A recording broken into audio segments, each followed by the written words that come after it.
আজ আমরা এখানে ঐক্যবদ্ধ হয়েছি, এটা আমাদের কোনো নিজস্ব কোনো ব্যক্তি স্বার্থ এখানে আছে। আমরা চাই আমাদের ডানশিটলা গ্রাম একটা সুস্থ সুন্দর গ্রামে রূপান্তরিত হোক, কথা ঠিক কিনা? কিন্তু আমাদের সমাজ কিছু ইয়াবা ব্যবসায়ীর কারণে, কিছু ইয়াবাখুরের কারণে আমার সমাজ, আমার রাস্তাঘাট, আমার মা বোন, আমার ধন সম্পদ আজ অনিরাপদ হয়েছে।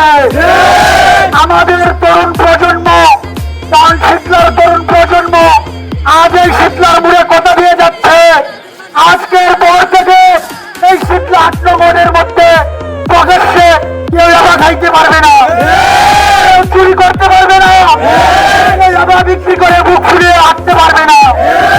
আজ থেকে আমরা শীতলার কি শীতলা গ্রামে একেবারে ইয়াবাকুর, মদকুর, জোরদের জন্য জারি করেছে, ঠিক কিনা?